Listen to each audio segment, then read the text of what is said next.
Today I'm walking through just another random street here in Manhattan Beach. I'm kind of a little bit further away from the beach here. These are where all the poor folks live. Just kidding. Obviously everything here is just insanely expensive. And I don't know if you guys ever caught on to this either, but it's funny, it's just kind of a coincidence. Like, my name is Michael Bordenero, MB. I live in Miami Beach, MB. And here I am in Manhattan Beach, MB. And all that is just a coincidence, believe it or not. I didn't plan to move to Miami Beach, it just kind of chose me. And after exploring different areas in California the few times I've been here, I decided this was an area that I wanted to come to. And I actually was looking for a place in Hermosa Beach before I ended up in Manhattan Beach. But I actually found the better deal in Manhattan Beach.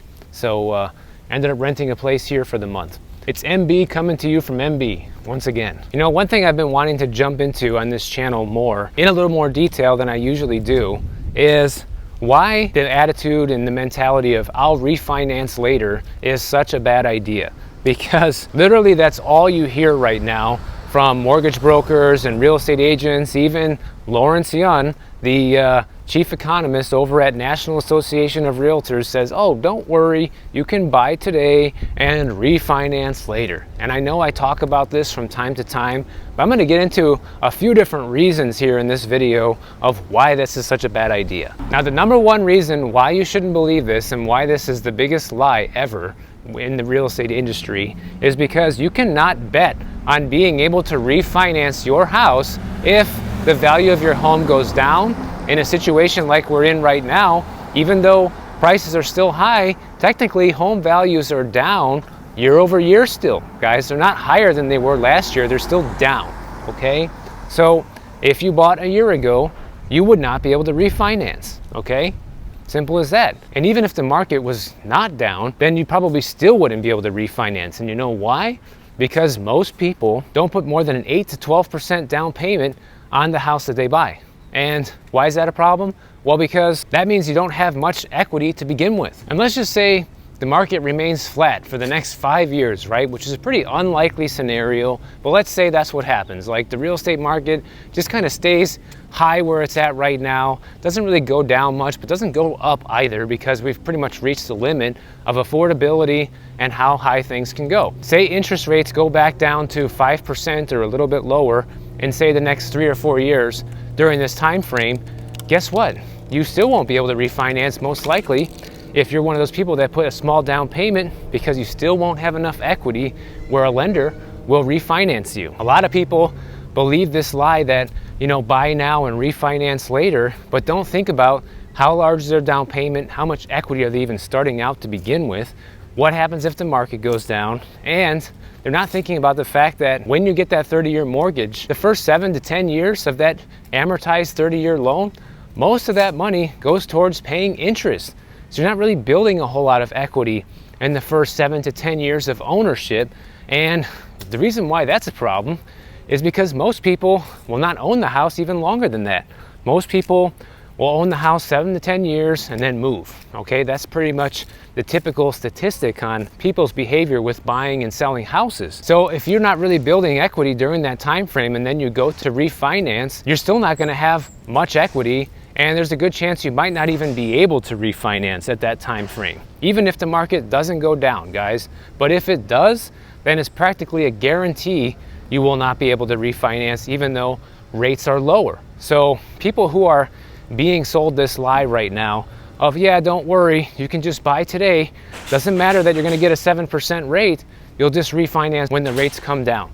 No, it's probably not going to happen, guys. Now, number two, here's another big reason why this is such a huge lie.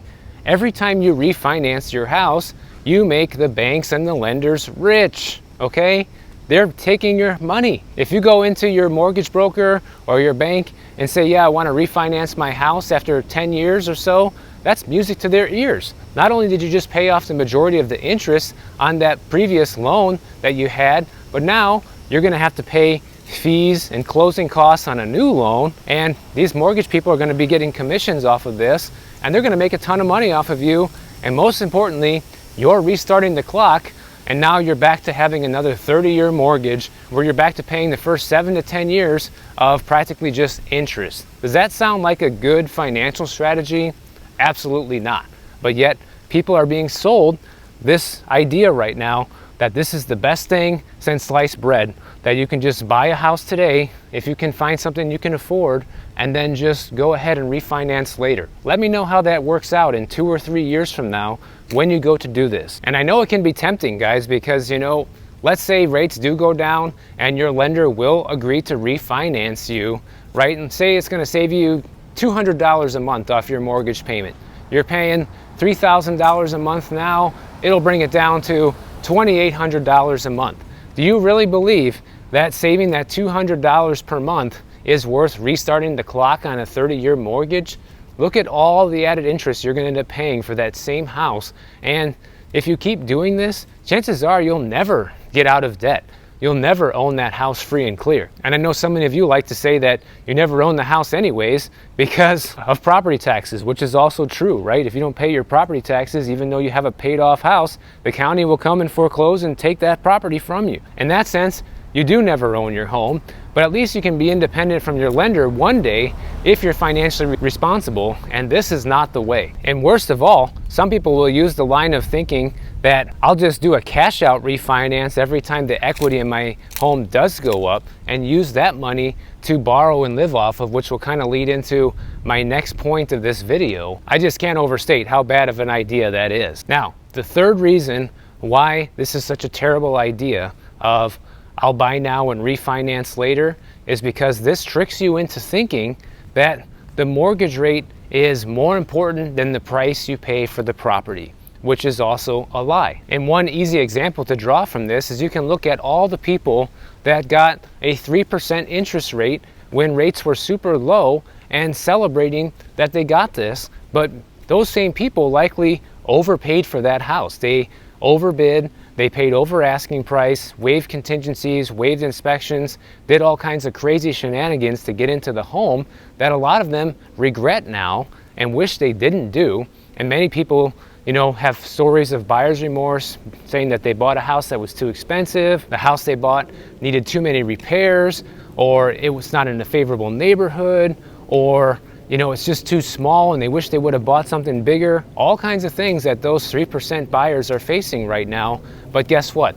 They were sold the idea that the mortgage interest rate is the best thing since sliced bread, and don't worry about the price you pay for the property. Except those folks are not in the position where they can refinance later, because chances are we'll never see 3% mortgage interest rates in our lifetime ever again. So for them, it's almost an even worse proposition in the sense that if they want to get out of this regretful situation, their only option is going to be to sell that house or rent it out and get into a new property at today's interest rates and prices, which is not a very favorable proposition for many people right now. And we know for a fact that many people did not buy their forever home that bought in the past few years, especially with so many younger home buyers that bought a home. How long do you think you're going to hang on to that house for, guys? Do you really think you're going to, raise your family in this house and, die in this house in 50 years from now? The odds of that happening are so extremely low because, like I said earlier, most people will buy and sell that house within the span of 7 to 10 years. In some cases, it's up to 12 years now, but it's still a lot shorter than the life of a 30-year loan. So even people that did get the low interest rates that today's buyers would be craving right now and hoping that one day they get to refinance down to are still going to have to start over again with a new house when they sell their current house. And when that happens, they're going to have to start all over, just like the refinance folks, with a brand new 30-year mortgage and be in debt forever. So tell me how any of this really makes sense. I don't get the play here. Refinance later? Oh, okay. I just restarted the clock after paying the property down for 7 years and giving the bank all my money. That's really smart. Oh, I got a 3% interest rate, so I'm the smartest person in the world, and I just bought at the perfect time in the market. Well, great. Now you can't sell that house ever, and you're basically stuck with it unless you want to buy at today's prices and interest rates. There's a good chance that not only you probably can't afford that, but you probably are wishing you would have bought a different house. People's lives change, guys. People's needs change. And to think that you're going to buy a house in your mid-20s or even early 30s and think that's going to be the house you're going to keep forever, is pretty much lying to yourself, because that's just not what most people do. Of course, there's always going to be a small percentage of people who just do that and they buy that one house and they just keep it forever and pay it off and are responsible. But you know, most people just won't do that. And I'm going to give you guys a real life example here from a mortgage loan officer over in the Washington, D.C. area that is seeing so many people come in with this mentality right now of, oh, I'll buy now and refinance later and just worry about the rest afterward. By the way, thank you, Antonio, for sending me this story, because I think it's pretty interesting and totally wraps in with what I wanted to talk about with this whole refinance later lie that's being perpetuated out there. Because this mortgage broker, his name is John Dawn over at Willem Mortgage in Washington, D.C. area. He's seeing people come into his office and getting $6,000–$7,000 per month mortgage payments and just saying, well, I'm not worried about it because I'll just refinance when the rates come down. They're just believing that lie of they'll be able to do this and no big deal. So he gives this example of this couple that came in, combined they have a $270,000 a year annual income. One person makes $150K, the other one makes $120K a year. So they're doing well for themselves, right? So these people are coming in saying that, yeah, we're fine with a $7,000 a month mortgage payment, so sign us up for that. We don't think these high mortgage rates are gonna last for very long, and we'll just refinance when the rates come down. But let's take a look at something here before we go any further. Combined, they make $22,500 per month as a couple. So at a $7,000 per month mortgage payment, their debt to income ratio would be 31%. However, those figures are always gross and pre-tax, okay? So they make $270K a year before taxes, and when you make that kind of money, you pay a substantial amount of money in income tax, both to the federal government and to your state if you live in a state that has state income tax. So we can probably safely say that this couple's debt to income ratio after taxes is probably a lot closer to 40%. Even though 40% is stretching it, they can technically afford the payments at $7,000 a month, right? But what happens if one of those people loses their job and that income completely goes away? What are they going to do then, right? Because now their debt to income ratio on this property just went from 40% to 80% overnight. And what that means, for anybody who's wondering, that means that now 80% of their monthly take-home pay is going towards paying that $7,000 per month mortgage. How long do you think someone in that position can hang on for, even if they have an emergency fund, okay?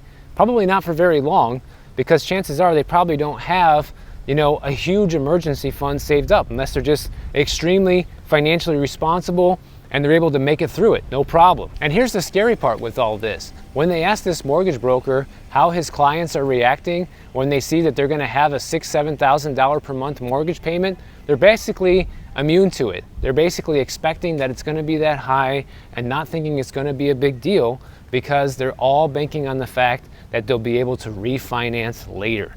But just go back to the earlier part of this video and you find out quickly why that might not happen and why it's probably not a good idea even if it does. And things have shifted dramatically, because this guy's saying before everything got completely out of control, people would be getting approved for $3,000 condo payments or $4,500 a month single family home payments. Now today those numbers are $4,000 condo payments and $6,500 a month single family home payments. So it's just completely getting out of control.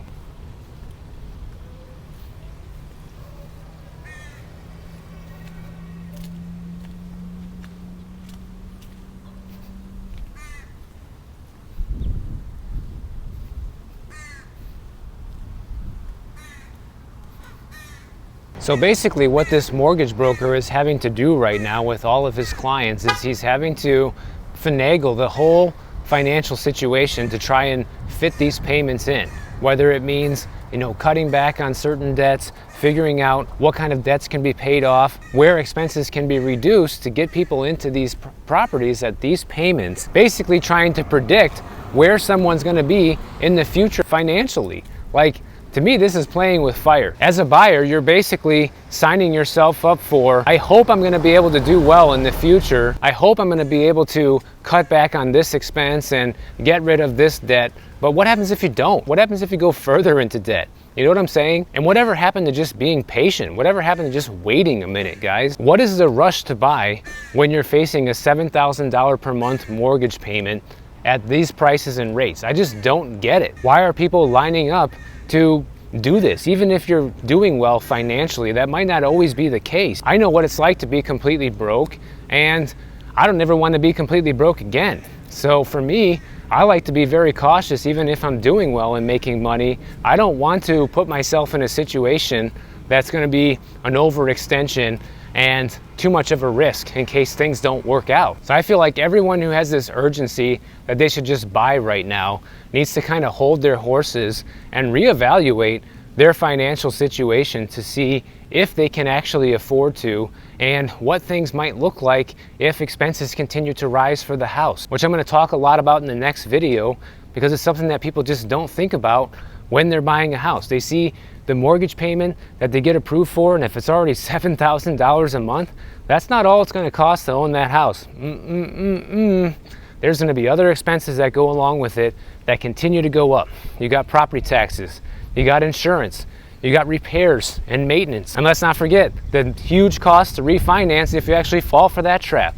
So there's all kinds of things that you can get in trouble with. Speaking of getting in trouble, people are borrowing against their homes with home equity loans and home equity lines of credit to pay for emergencies. And I saw a story about this that kind of influenced me to make this video, and the whole question and premise of this story that I saw was, should you borrow against your home equity to pay for an emergency? Before we get into it, my answer right off the top of my head is no, you probably shouldn't. Unless you absolutely need to, like say there's some kind of catastrophic medical emergency, you know, and you need a quick $100,000, maybe. But we'll get into that later on still why I think that that's probably not the best solution. But anyhow, this is what most people end up turning to when they get into trouble in life. They look at their biggest asset, and that's usually their house, where they have the most money saved up, and they can borrow all this equity and say, hey, well, maybe we should remodel the kitchen this year, honey. Or maybe we can use this to go on a cruise next year. Maybe we can use the extra money to buy that second home that we've always wanted to get. You know, all these different things that people will use it for that's not an emergency, right? And the reality is, nobody should really be needing to do this to begin with, because if you're being financially responsible, then you should have what's called an emergency fund, which is usually 6 months of your monthly expenses saved up. And in case something happens, you don't need to tap into your home equity. You have the emergency fund to turn to, and that's exactly why it's called an emergency fund. So you don't have to borrow against your equity in case of an emergency. Now, first of all, I would say let's define what is an emergency, right? Because needing to remodel your kitchen or go on vacation is not an emergency, okay? So I would even go as far to say that putting a new roof on your house is also not an emergency, because while it might be a necessity, it's not an emergency. And why would you risk the roof over your head to put a roof over your head? Doesn't really make a lot of sense, now does it? Because literally, when you get a home equity loan or a home equity line of credit, you're pledging your house as collateral against that loan, saying, I promise that if I don't pay this back, you can come and take my house.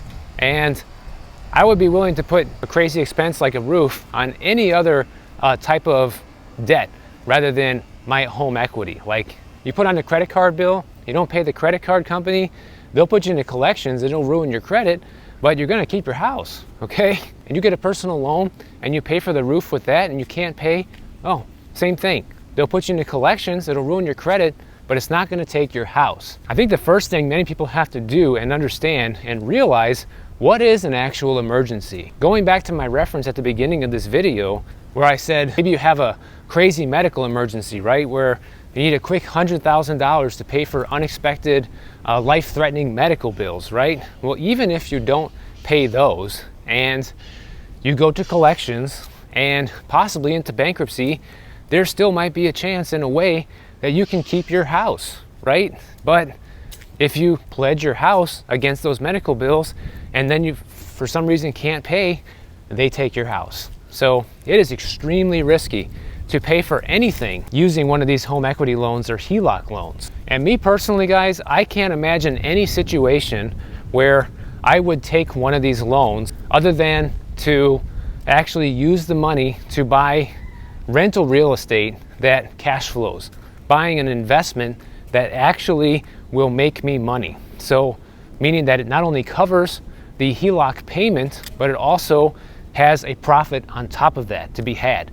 And if that's not the situation, I don't think it's worth it, because you're just risking way too much, especially if you're someone that actually has a lot of equity in their property. Because think about it, guys, you're putting all that equity on the line when you pledge your home for one of these home equity loans. And if you don't pay and you go into foreclosure, you will lose all of that equity, because we already covered on several videos in the past on how different states and different cities and counties are taking people's houses in foreclosure, and they're not giving them back the equity that they built up. So for example, say you have 300 grand in equity and you go into foreclosure, and to meet your debt obligations to pay back the home equity loan and the remaining balance of your mortgage, let's say that's only 200,000.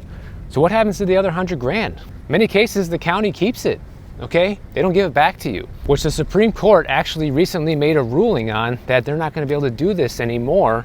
But it's something that has happened to a lot of people for a very long time, and I don't believe the new laws kick in until next year or 2025. So not only are you gambling with the fact that, oh, am I gonna have a place to live if I can't make this payment, but you're also gambling all of the equity that you built up into that property since you've owned it and since you've been paying it off. So not really a smart choice, if you ask me. Now, some people might try to argue that, well, the government has certain home improvements that I can make to my home that end up being tax deductible, so I'll use my HELOC for that. Well, okay, but why do you need a HELOC for that? Why aren't you just paying that money out of your own pocket? If you can't afford to do these renovations by yourself and you need to have a loan to do it, then to me that means you can't actually afford it. And I think more and more people than ever are being drawn into this situation right now due to the fact the interest rate that you can get for a HELOC is still more favorable than a credit card or maybe even a personal loan, depending on how good your credit is.